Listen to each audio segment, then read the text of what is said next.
निकिता और आप देख रहे हैं सी न्यूज भारत। वक्त हो चुका है न्यूज आवर का।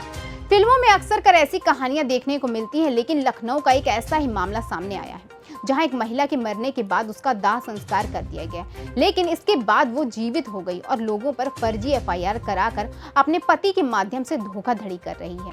वहीं अब इस मामले में एक पीड़ित ने आरोप लगाया है। बता दें कि इस पूरे मामले में कई सवाल खड़े हो रहे हैं, जिनका जवाब अधिकारी द्वारा जांच होने के बाद ही पता चल सकेगा और कई रहस्यों से पर्दा भी उठेगा। मेरा नाम आदित्य दीक्षित है। मैं आलमबाग विशेष नगर में रहता हूँ। सर, मामला ये है कि बीते 10 मई को मैंने एक मीडिया प्रेस कॉन्फ्रेंस की थी। मेरे खिलाफ एक धोखाधड़ी का मुकदमा दर्ज किया गया था थाना कृष्णानगर में 166/2022 सूर्यमुखी मिश्रा द्वारा। उसमें मेरे ऊपर धोखाधड़ी का आरोप लगाया गया है और धमकी का आरोप लगाया गया और सभी गंभीर धाराओं में एफआईआर दर्ज की गई।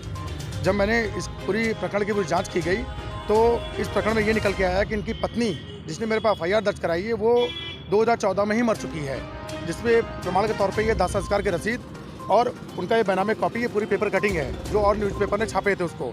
लेकिन इस प्रकरण में आज तक किसी प्रकार कोई कार्रवाई पति पत्नी के ऊपर नहीं हुई और लगातार मुझको इनका और आपका क्या संबंध था? मेरा इनका कोई वैसा व्यक्तिगत संबंध नहीं था कि एक बिजनेस पॉइंट ऑफ व्यू से इनके पति से मेरा संबंध था और इनके पति के माध्यम से इनकी पत्नी से मुलाकात हुई थी और मेरी पत्नी और इनकी पत्नी के बीच में एक जमीन संबंधी एक रजिस्टर्ड एग्रीमेंट हुआ था, जिसके नियम शर्तें पूरे न करने पर इनकी पत्नी का बैनामा निरस्त कर दिया गया था।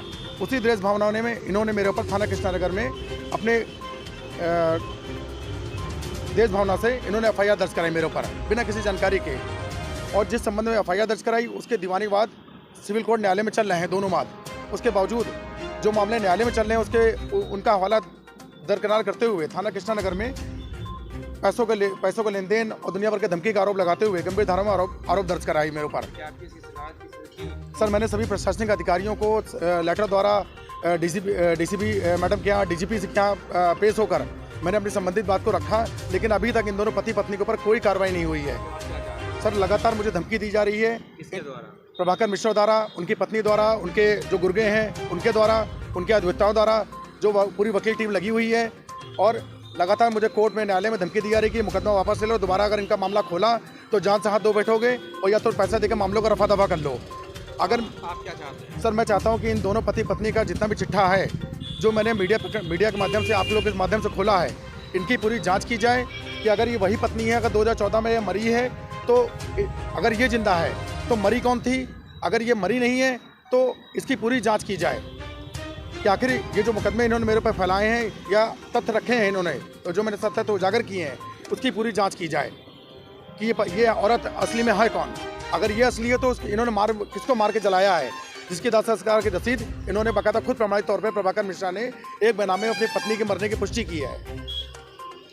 प्रशासन से मैं यही गुहार लगाता हूँ कि इन दोनों पति पत्नी के द्वारा मेरे जान का खतरा बना हुआ है। अगर इनके द्वारा मेरे साथ कोई भी दुर्घटना मेरी हत्या कराई जाती है तो उसमें पुलिस प्रशासन या प्रशासनिक अधिकारी इसके जिम्मेदार होंगे। लखनऊ से सी न्यूज संवाददाता हरिशंकर की रिपोर्ट। फिलहाल के लिए इस खबर में बस इतना ही। देश और दुनिया की तमाम खबरों के लिए देखते रहिए सी न्यूज भारत।